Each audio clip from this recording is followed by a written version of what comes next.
gotta get out of the house a little bit. Go for a hike.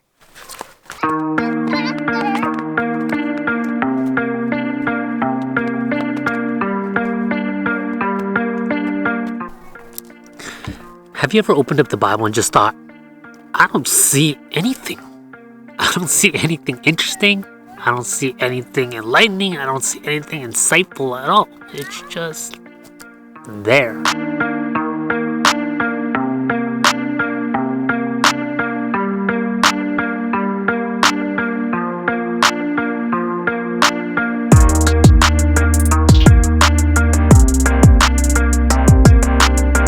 Done with our little hike, time to go home. The key to making insightful observations is to make connections. Connections is the root of every single insight that we might have. For example, in John 14:6 it says, I'm the way, the truth, and the life. No one comes to the Father but through me. Wow, he says the word life there. That's interesting because throughout the entire book there is actually a theme or motif of life. So now I made the observation that the word life is a theme or motif throughout the book of John. How did I know that?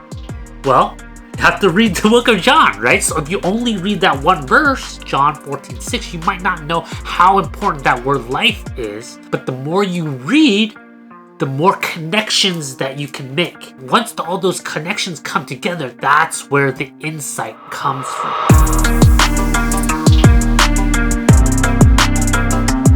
When you first start studying the Bible, you may only have one or two pieces of information. Let's say the verse you read and a couple of other verses that you read. What kind of connections can you make? It's very little.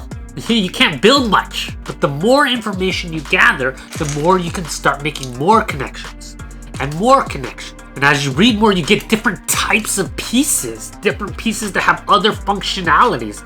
Maybe they bend or they can do different things. And soon you have something that's interesting. Well, this is not interesting. If you're a beginner at studying the Bible, the most important thing for you to do is just to read.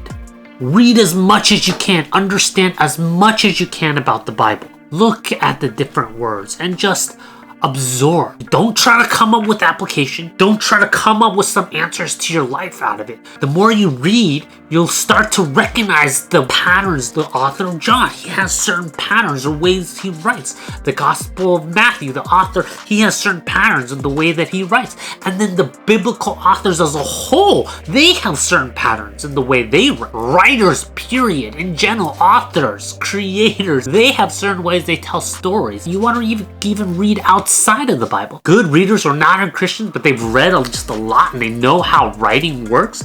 They can come to the Bible. They can make interesting insights into the Bible, even though they haven't read as much of the Bible themselves, because they just read so much. Read the Bible a lot because that's the primary world that the biblical authors lived in. Read the commentators, the biblical scholars, the history behind it. Get more pieces. Read all of that. And even beyond that, just read, period.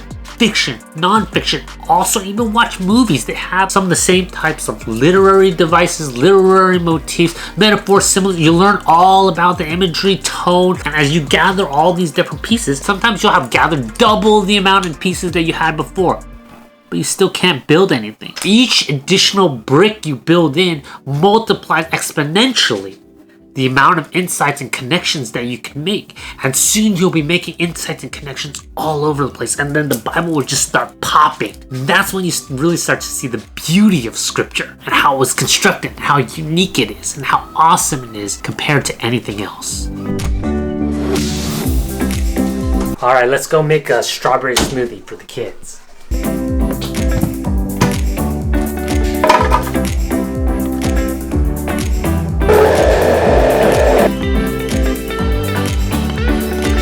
Alright, let's go give them their smoothies.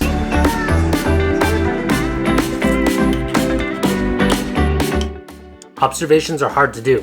You can't just take a shortcut and do formulas to get there.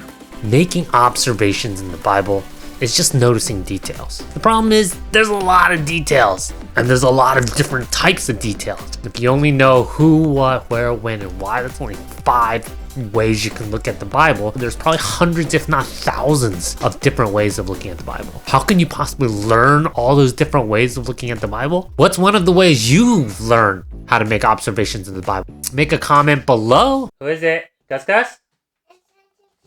Let me finish my video, okay? If you like this video, go ahead, thumbs up if you liked it. Click subscribe. Click the little bell. And we'll see you next time.